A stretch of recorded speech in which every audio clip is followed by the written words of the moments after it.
केदारनाथ, इसको सुनते ही मन में एक गाना गुनगुनाता है केदारनाथ मूवी का, और मन करता है एक वीडियो तो वहां की होनी ही चाहिए। लेकिन मैं आपको बताऊं, it is more than anything you want to capture. मैं आज से 2 साल पहले केदारनाथ गया, बस इसलिए कि दोस्त जाना चाहते थे। लेकिन वहां पहुंच के जो मैंने देखा वो मेरी जिंदगी का एक ऐसा मोमेंट था जिसको मैं जिंदगी भर याद रखूंगा। जी हाँ, आज हम बात करेंगे the magical one of the Kedars, Kedarnath की।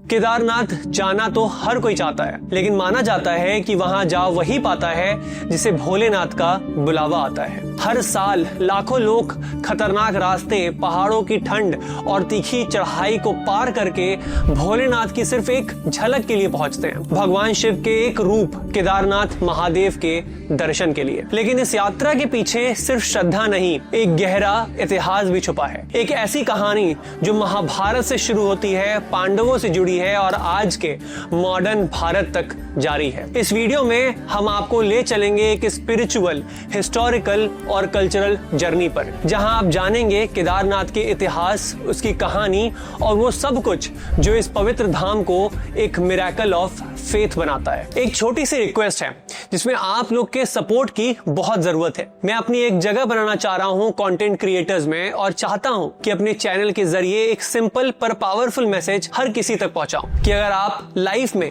कभी किसी चीज में फेल हो जाएं, चाहे वो एग्जाम हो, कॉलेज हो या कोई बिजनेस, तो उसे अपनी कहानी का दी एंड मत समझना। जिंदगी हमेशा दूसरा मौका देती है, नए इरादों के साथ, नए सपनों के साथ, और कई बार वही रनर अप आगे जाके सबसे बड़ा लीडर बन जाता है। मैं इस चैनल पर आपके लिए इंस्पायरिंग, रियल और एंगेजिंग कंटेंट लाने वाला हूं। तो अगर आप भी बिलीव करते हो कम बैक में, सेकंड चांसेस में, तो प्लीज इस चैनल को जरूर सब्सक्राइब करिए। तो चलिए शुरू करते हैं एक ऐसी कहानी जो सिर्फ भारत के बहुत पुराने इतिहास का प्रमाण नहीं, बल्कि देश के धार्मिक विरासत का गर्व भी है। केदारनाथ एक आस्था, एक यात्रा। बर्फ से ढके हिमालय के पहाड़ों के बीच 3583 मीटर की ऊंचाई पर स्थित है केदारनाथ धाम। एक ऐसी जगह जहां आस्था, हिम्मत और भरोसा तीनों का संगम होता है। उत्तराखंड के रुद्रप्रयाग डिस्ट्रिक्ट में स्थित ये धाम सिर्फ एक मंदिर नहीं, बल्कि उन अनेक कहानियों का जीवित प्रमाण है जो भक्ति और इतिहास से जुड़ी है। महाभारत के युद्ध के बाद पांडव अपने कर्मों से व्याकुल थे। अपने ही रिश्तेदारों का वध करने का पश्चाताप उन्हें अंदर ही अंदर तोड़ रहा था। पापों से मुक्ति पाने के लिए उन्होंने भगवान शिव से माफी मांगने का निर्णय लिया। लेकिन शिव जी, जो युद्ध और हिंसा से नाराज थे, उनसे मिलने के लिए तैयार नहीं थे। वो हिमालय के एक कोने में छुप गए और एक बैल, नंदी का रूप धारण करके केदारनाथ की पहाड़ियों में बस गए। पांडव उनकी तलाश में हिमालय तक पहुंच गए। वहीं भीम को एक ऐसा बैल दिखा जो बाकी बैलों से अलग व्यवहार कर रहा था। उसे लगा कि यही भगवान शिव हैं। जैसे ही भीम उस बैल को पकड़ने भागा, बैल जमीन पे समाने लगा। भीम ने उसकी पीठ यानी कुबड़ को जोर से पकड़ लिया और खींचा।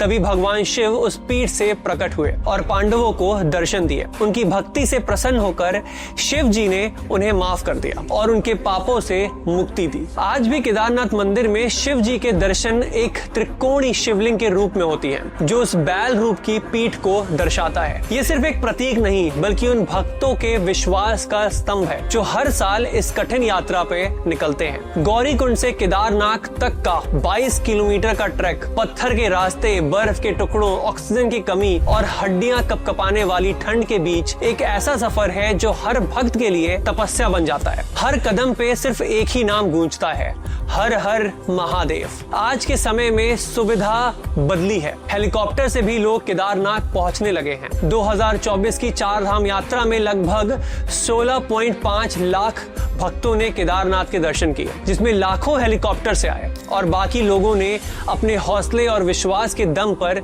यह टफ ट्रैक पूरा किया। ये सिर्फ एक टूरिज्म स्टैटिस्टिक नहीं, ये उस भक्ति का सबूत है जो भारत के हर कोने में धड़कता है। जब आप केदारनाथ मंदिर के सामने होते हैं तो आप सिर्फ एक धरोहर को नहीं, बल्कि अपने इतिहास, अपने विश्वास और उस दिव्यता को महसूस करते हैं जो हर भक्त के मन में रहती है। केदारनाथ एक जगह नहीं है, ये एक अनुभव है भारत के धार्मिक गौरव का, एक जीवित प्रमाण जहां आस्था, परंपरा और प्रकृति एक ही शिखर पर मिलते हैं। केदारनाथ के इतिहास को समझना है तो हमें सिर्फ पत्थरों के मंदिर नहीं, धर्म और आस्था के उन गहराइयों में उतरना होगा जहां से भारत की स्पिरिचुअल जर्नी शुरू होती है। ये सिर्फ एक तीर्थ नहीं, एक जीती जागती कथा है जिसका संबंध महाभारत काल से है। जैसा कि मैंने आपको बताया कि पांडव यहाँ पश्चाताप करने आए थे और उसी दौरान भगवान शिव ने उन्हें एक बैल के रूप में दर्शन दिए। बैल जमीन में समाने लगा और तब भगवान शिव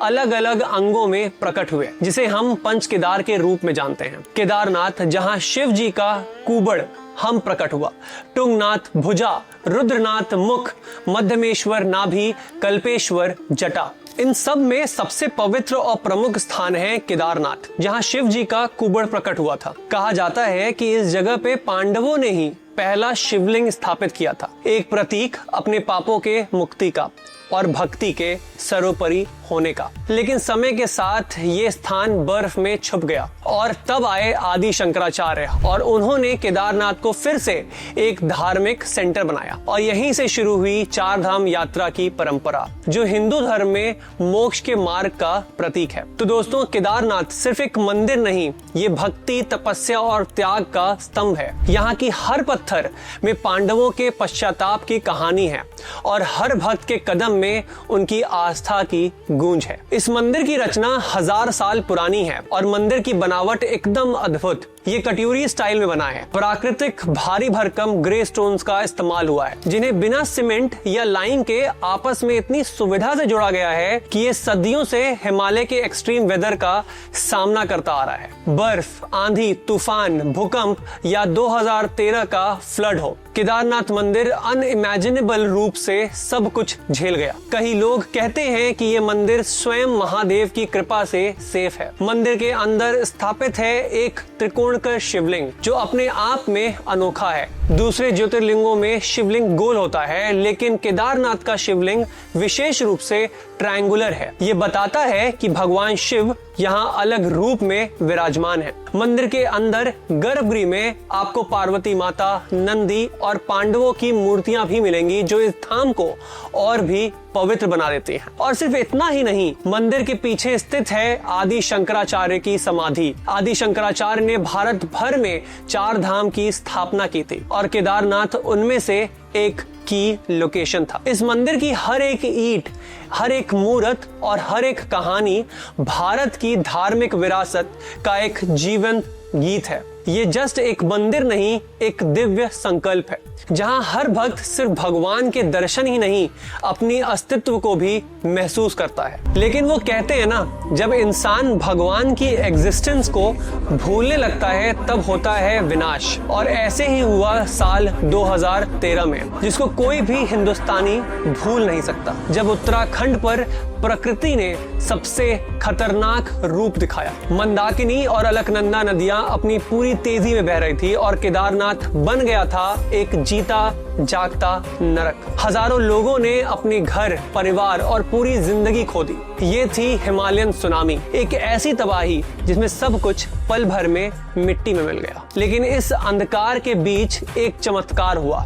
जहां प्रकृति हार मान गई, वहां आस्था जीत गई। बाबा केदारनाथ का मंदिर, जो तबाही के सेंटर पॉइंट पर था, बिल्कुल सुरक्षित बच गया। और इसके पीछे था एक विशाल पत्थर, एक भीमशिला, जो जैसे खुद भगवान शिव का प्रतिनिधि बनकर आया हो। और मंदिर के पीछे इस तरह अटक गया कि बाढ़ का तेज प्रहार मंदिर तक पहुंच ही नहीं पाया। पूरी केदारनाथ घाटी मिट्टी और मलबा के नीचे दब गया। लेकिन भोलेनाथ का मंदिर अखंड, असीम और अटूट खड़ा रहा, जैसे वो खुद कह रहा हो, मैं यही हूँ। जब तक मेरे भक्तों की आस्था जिंदा है, तब तक कोई ताकत मेरे घर को छू भी नहीं सकती। आज लोग भीमशिला को सिर्फ एक पत्थर नहीं, एक रक्षक और श्रद्धा का प्रतीक मानते हैं। ये कहानी बाढ़ और पत्थर की नहीं, ये है शक्ति और आस्था के अमर बंधन की। एक जीत जो नेचर के रौद्र रूप के सामने भी टिक गई। आज भी जब लोग केदारनाथ जाते हैं वो सिर्फ शिव के दर्शन करने नहीं जाते, वो उस चमत्कार को महसूस करने जाते हैं जहां प्रकृति हार मान गई और भक्ति जीत गई। आज का केदारनाथ सिर्फ एक मंदिर नहीं, एक जागृत आस्था का प्रतीक बन चुका है। ये वही धरती है जहां भगवान शिव स्वयं ज्योतिर्लिंग रूप में विराजमान है और आज इस पवित्र धाम को सिर्फ भक्तों का सहारा नहीं, भारत सरकार का विकास भी मिला है। 2013 की तबाही के बाद लोगों ने सोचा था कि केदारनाथ कभी वापस उतनी शान से खड़ा नहीं हो पाएगा, पर भारत के लोगों का विश्वास और सरकार का संकल्प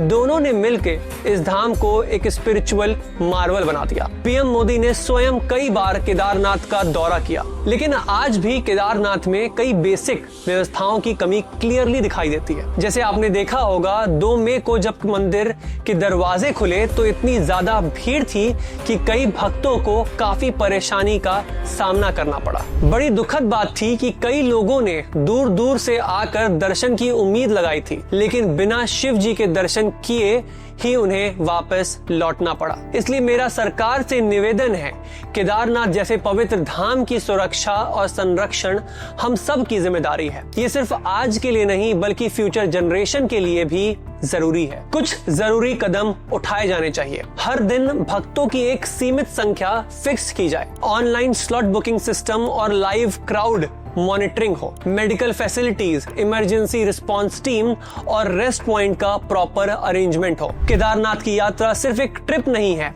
ये एक स्पिरिचुअल जर्नी है जिसे सेफ और रिस्पेक्ट के साथ एक्सपीरियंस करना चाहिए। केदारनाथ सिर्फ एक मंदिर नहीं, एक भावना है। ये वही स्थल है जहां भक्ति और विकास एक दूसरे में समाहित होते हैं। तो दोस्तों, एक बार तो लाइफ में केदारनाथ जरूर जाना चाहिए। आपको महसूस होगा हमारे इतिहास की गरिमा। जय हिंद।